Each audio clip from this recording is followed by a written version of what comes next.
I mean, I just kind of burped a little. I burp all the time. Okay, I lied. I have 2 burps.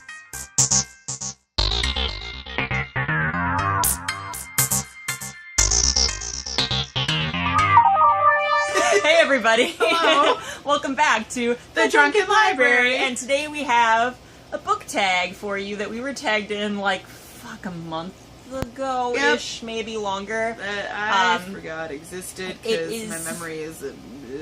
I reminded her like yesterday, like, oh yeah, we have that to do, and she was just like, wait, what?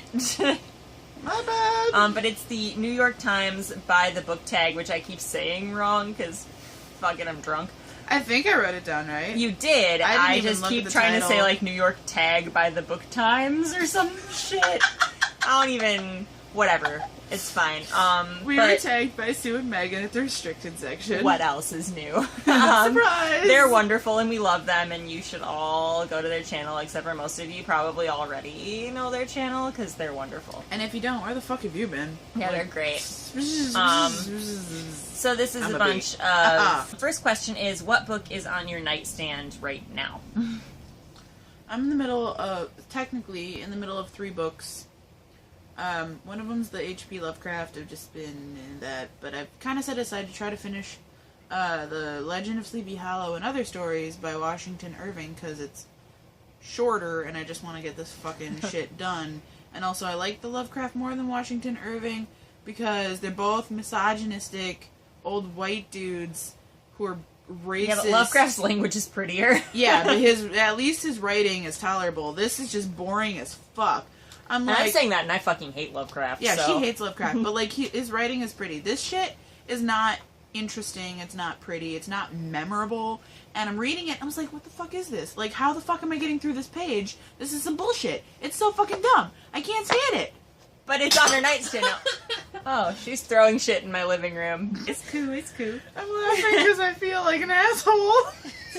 I mean, you are, but I still love you. The other book that I'm reading right now is Bad Idea by Damon Suede. I've only finished 1 book by him, which is Hothead, which is just this fucking ridiculous and... It's some shenanigans. It doesn't make any sense, some but it's shit-nanigans. hilarious, and it's nonsense, and it's funny. It's funny as fuck.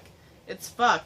There's fucking. There's a lot of fucking. There's so much fucking, and that happens. And but this one yeah. is pretty entertaining so far.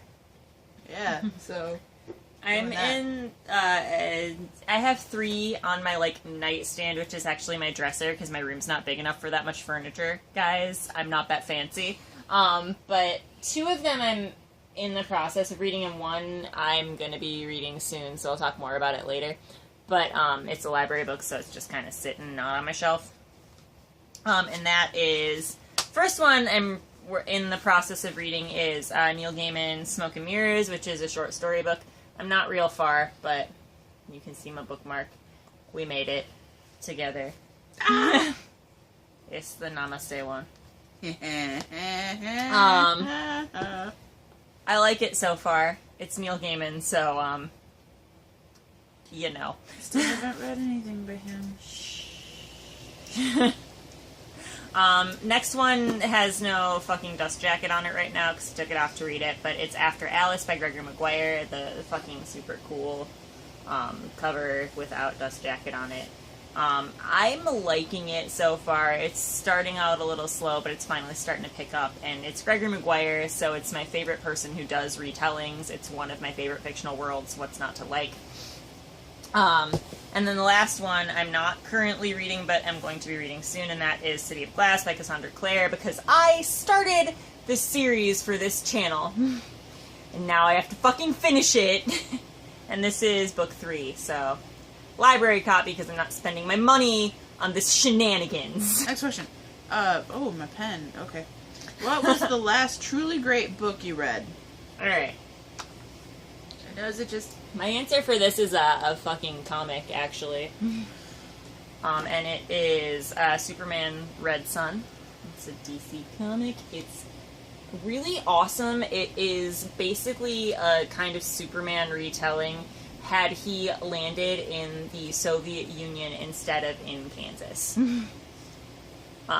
When he came to Earth, and it's just kind of a really interesting take on Superman's, like, story, and it was really good, and I burned through it super fast in the middle of when I was supposed to be reading something else, and it was just awesome, and it just made me want to read comics again. So that's awesome. Bitchin'. Yeah. So I didn't really know how to answer this, so I just decided to pick the most recent 5-star I picked on Goodreads, and I'm Good not call. Yeah, well, and I'm not that stingy with my 5 stars either. Though. I'm like just, extra stingy with my 5 stars. Yeah, I'm just like, you know what? I fucking love this. I'm giving it 5 stars. Fuck you, whatever. But the last 5-star rating I gave was for The Glass Lake by Maeve Binchy. It was a good book. I gave that one 4, which is pretty high for me. Next question. If you could meet any writer, dead or alive, who would it be, and what would you want to know? I just remembered I didn't really have an answer for this one. I don't know, like, part of me wants to meet Maeve Binchy and just be like, how do you come up with all this awesome shit? And then part of me wants to meet Stephanie Meyer and be like, what the fuck? My answer for this is Neil Gaiman, for different reasons. I want to know everything about his life and everything ever, forever. I love everything I've read by him. Our friend has met him and says he was just super nice even after 4 hours of meeting and greeting people. I have seen his YouTube channel. He has a magical voice for reading poems and children's stories, and he's just a hero among men, and I would love to meet him. I don't understand why I'm just learning that he has a YouTube channel. What the fuck's the next? What books might we be surprised to find on your shelves? Alright, so probably nothing, because people who know me know that I'll read almost anything, but I've got some Nicholas Sparks, which the last time it came up in a tag, Amber like lost her shit for 3 straight minutes because she just didn't expect that answer from me. So I've got some of that. I've got some other just like trashy romance erotica stuff that people probably wouldn't expect from me because it's not usually my genre of choice, but sometimes it's just fun to read fucking trashy erotica but the romance and example, shit. the specific example I decided to go with, if you know me at all, isn't surprising, and we mentioned it in one video. It's our video for Green Eggs and Ham. We can also link that one. Because nobody's seen it, so I feel comfortable mentioning this. This is my copy of Green Eggs and Ham. I own a copy of Green Eggs and Ham, but only in rhyming Latin. I went, because again, like, everything on my shelves I feel like is just all, because I'm pretty eclectic and I like random shit. So I went with something that I was surprised that I had, and it's only because I didn't pick it.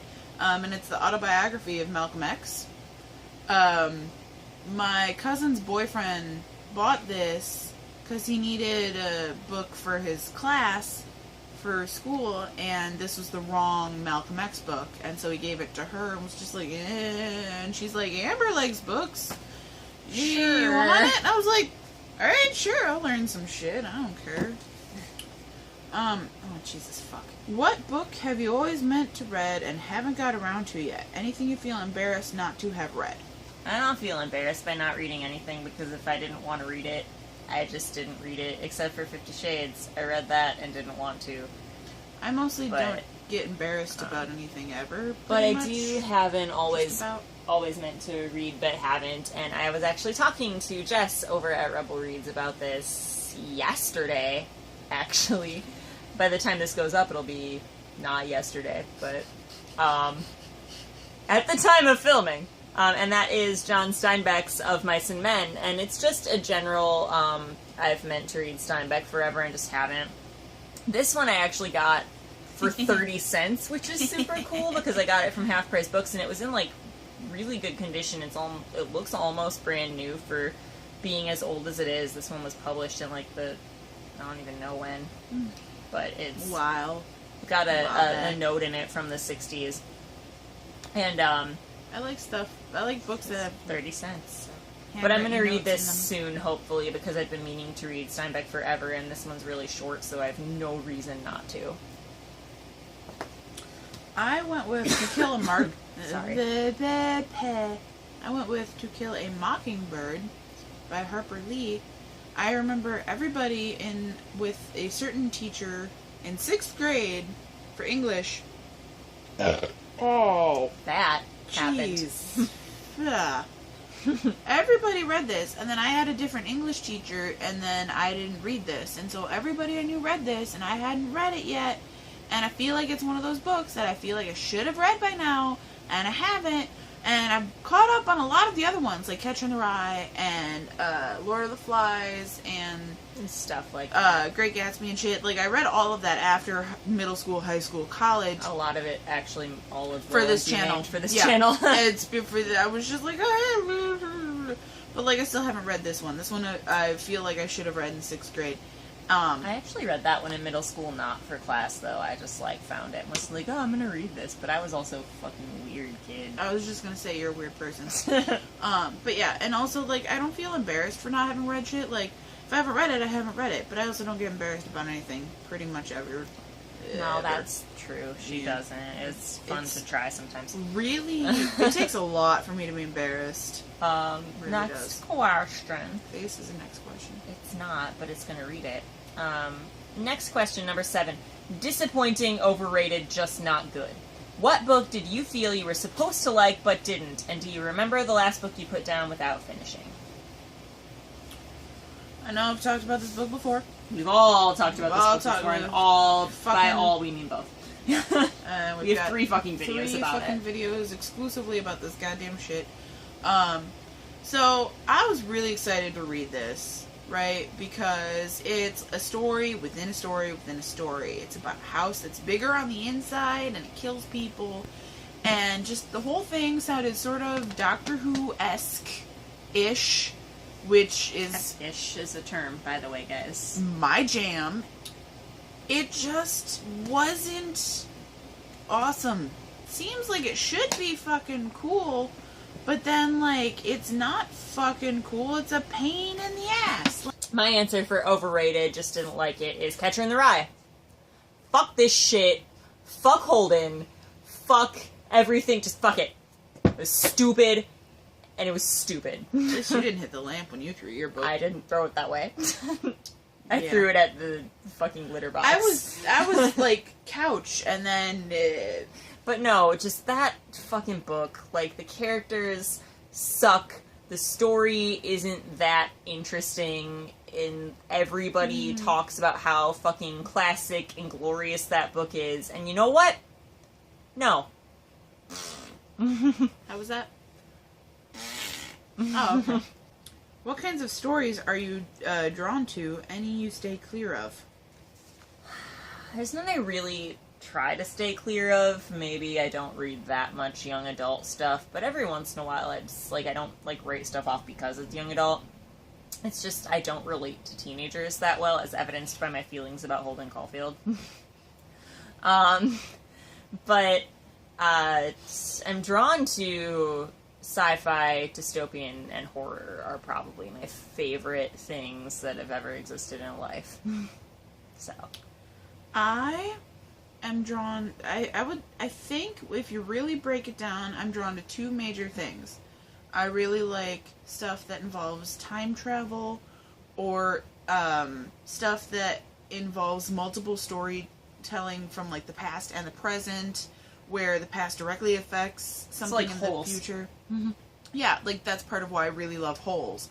And then also, I like love stories. I don't necessarily like romance, but I like stories where there are characters who are falling for each other or whatever. I just get all the feels, and I'm just all about it. I like those. I feel like it's more fun if it's, like, extra dramatic. Like, Glass Lake had some love story aspects that got, like, very, very real. Shit got so real. Like, extra for reals real. That book is super good. That's happening soon, I promise. That fucking review. We keep talking about how we're gonna do it, and we just don't. Yeah. Alright, like, one of the next question on here is, if you could require the president to read one book, what would it be? I love it. So I went with Water for Elephants, because as we discussed in our video for Water for Elephants, when shit gets to be too much, and it's too much, you just run off and join the circus. And sometimes the president just needs to know that there are other options out there for him. Yeah. I think that the president is dealing with too much serious shit all the time, and he just needs to read something fucking entertaining.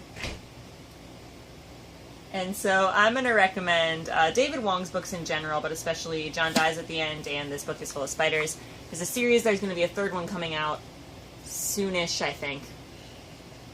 But these are horror comedy books, and the characters are spectacular, and David Wong is amazing, and yeah, everybody should read it because it's funny as shit, so. What do you plan to read next? I'm gonna be reading City of Glass next. I showed it earlier in this video. It's on the floor now, so it's just gonna stay there. But, Fair. because it's a library book and I have to return it eventually, and because, frankly, I just want to get it done. I'm gonna read Alice's Adventures in Wonderland by Lewis Carroll. It's one of Sam's favorite books, and if I don't read it, I'm pretty sure she'll I know where you live, I'll murder you in your sleep. Yeah, she's got a key to my house and shit, so she totally could. Like, I'll just be sleeping and then I'll die. Also, since she thinks that that's a fictional world that I would like, I wanna know You why. could talk to playing cards, Amber. I have to go get that Kraken. So that's our New York Times by the book tag. We will be linking the restricted section down below because they tagged us. We'll be linking some of our videos. We'll list the questions. Do we want to fucking tag anybody? Yeah, I was just thinking about that. I don't know who hasn't done this yet. I don't know either. Let's go ahead and tag more Radar. Because Yep. she's fucking glorious. Yeah, she is. Jess. Jess over at Rebel Reads. It's It's fine, we've got enough. Fuck it. Fuck it. Alright, have a great day, everybody. Bye.